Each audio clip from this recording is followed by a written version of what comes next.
கண்மணி அன்பும் வந்து ஒருத்தர் வந்து நினச்சி பார்த்துட்டு மனசு கஷ்டப்பட்டு அழுதுட்டுருக்காங்க. இந்த சூழ்நிலையில் கண்மணி தேடி வந்து அன்போட ஃபேமிலி எல்லாருமே வராங்க. இந்த மாதிரி சொன்னால் கேளுங்க, வீட்டுக்கு வந்துடுங்க அப்படின்னு சொல்லிட்டு கூப்பிடுறாங்க நம்ம கார்த்தியோட ஒய்ஃபும். ஆனால் வந்து கண்மணி வந்து நான் வரமாட்டேன் அப்படின்னு சொல்லிட்டு பிடிவாதமாக சொல்லிடுறாங்க. அப்போ குழந்தைங்க வந்து நீங்கள் இல்லாமல் இருக்க முடியல சித்தி அப்படின்னா அவங்களுக்கு சாப்பாடு ஊட்டுறாங்க, சாப்பிடாமல் இருக்காங்கன்னு சொல்லிட்டு. அடுத்து வந்து சிவகாமி வந்து கண்மணி ப்ளீஸ்மா தயவு செய்து வந்துடுமா, நீங்கள் என் வாழ்க்கை அழிச்சிட்டிங்க, நீங்கள் என்னை ஏமாற்றிட்டீங்க அப்படின்னு சொல்லிட்டு கண்மணி வந்து சிவகாமி திட்டுறாங்க. அதனால் கண்மணி என்ன பண்ணுறதுன்னு தெரியாமல் அப்படியே டென்ஷனாகி அங்கேருந்து போயிடுறாங்க. ஒன்று சிவகாமி வந்து கஷ்டப்படுறாங்க மனசு. இங்கே வந்து என்ன பண்ணுறாங்கன்னா செமையாக டென்ஷனாக இருக்கார் அன்புவால் தாங்கக்க முடிய நடந்த விஷயத்துக்கு எல்லாத்தையும். அதனால் வந்து கண்மணி போய் பார்க்கலான்னு முடிவு பண்ணி கண்மணி போய் மீட் பண்ணுறாரு. அப்போ கண்மணி கிட்ட வந்து கண்மணி ப்ளீஸ் கண்மணி சொன்னால் புரிஞ்சுக்க கண்மணின்றாங்க. இடியாப்போ எல்லாத்துக்கும் வித்துட்ருக்க கண்மணி வந்து செம்ம டென்ஷனாகி வந்து இங்கே பாருங்கள், இதுக்கப்புறம் என்னை சதிக்க வராதிங்க, மூஞ்சில் முடிக்கதே நான் விரும்பலை அப்படின்னு சொல்லிட்டு கண்மணி கோவமாக போயிடுறாங்க. அதனால் அன்பு தவிக்கிறாரு. அடுத்து வந்து இங்கே என்ன பண்ணுறாரு, அன்பு வந்து மனசு கஷ்டத்தோடு உட்காந்துருக்காரு. அப்போ வந்து அவரை வந்து அங்கே தங்க வச்சவர் வந்து கேட்குறாரு, சார் சாப்பிடுங்க சார்ன்னு சொல்லிட்டு. எனக்கு சாப்பிடவே பிடிக்கலை, எனக்கு வேணாம் சாப்பாடுன்றாரு. சார் இது அண்ணி சமைச்ச சாப்பாடு சார், அவங்க கடையில் இருந்தால் நான் வாங்கினேன் அப்படின்னோடனே எனக்கு என்ன கண்மணி சமைச்சதா அப்படின்னு சொல்லிட்டு அப்படியே ரொம்ப சந்தோஷமாக வந்து அதை எடுத்து சாப்பிட்றாரு. அந்த இடியாப்பத்தை அவ்வளோ சந்தோஷப்படுறாரு. கண்மணி எப்படி சமைப்பா தெரியுமா, அவளோட கைப்பக்குவம் வந்து யாருக்குமே வராது, ரொம்ப நல்லா சமைச்சிருக்கா, எனக்கு இது போதும், கண்மணி வந்து சமைச்சு கொடுத்த சாப்பிடணும் என் மனசு நிறைஞ்சிச்சுன்னுன்றாரு.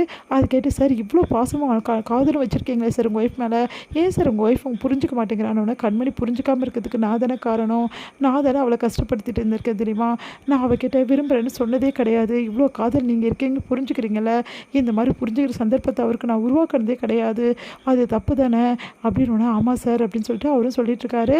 அடுத்து வந்து இங்கே என்ன பண்ணுறாங்க, செம்ம டென்ஷனாக வந்து கண்மணி வந்து வண்டி ஓட்டிகிட்டே வந்துட்டுருக்காங்க சைக்கிளு. அப்போ கரெக்டாக வழியை மறைச்சி ஒரு கார் நிற்குது. அதை பார்த்துட்டு யார் இது அப்படின்னு சொல்லிட்டு கண்மணி பார்க்குறாங்க. அன்போட பாட்டி வந்து அங்கே நிற்கிறாங்க. ஏய் கண்மணி அப்படின்னு சொன்னோன்னே உங்களுக்கு என்ன வேணும் அப்படின்றாங்க.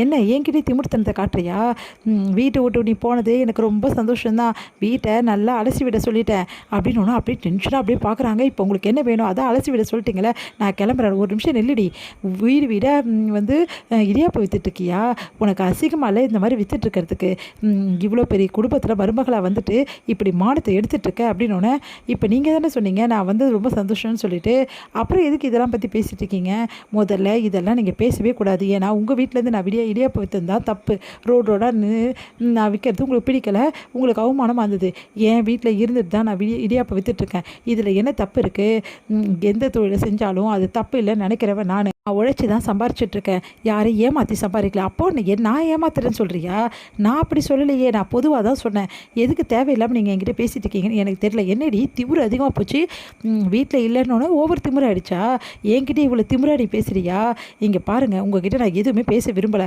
தயவுசெய்து என்னை விடுங்க நான் போகணும் அப்படின்னு. இங்கே பாருடி ரொம்ப ஓவராக போயிட்டுருக்காத, என்னமோ ஊரில் இல்லாத தப்பை என் பேரை செஞ்சிட்ட மாதிரி ஓவர் சீனாக போட்டுட்ருக்க, இதில் என்ன தப்பு இருக்குது, அவன் வெண்ணிலாவை விரும்பியிருக்கான், இதில் தப்பு ஒன்றும் கிடையாது, அவன் எப்படி வெண்ணிலா விரும்பாமல் இருப்பான், அவன் ஸ்டேட்டஸ் என்ன உன் ஸ்டேட்டஸ் என்ன, உன்ன மாதிரி இடியப்ப விற்கிற வழியாக விரும்புவான், என் பேரனுக்கு தெரிஞ்சிருக்கு யாரை விரும்பணும்னு சொல்லிட்டு அதனால் விரும்பியிருக்கான், இதில் தப்பே கிடையாது, என் பேரனை வேணான்னா அவனை டைவர்ஸ் பண்ணிட்டு போக வேண்டியதானே, அதை விட்டுட்டு தேவையில்லாமல் எதுக்காக வந்து இந்த மாதிரிலாம் பண்ணிகிட்ருக்க அப்படின்னு.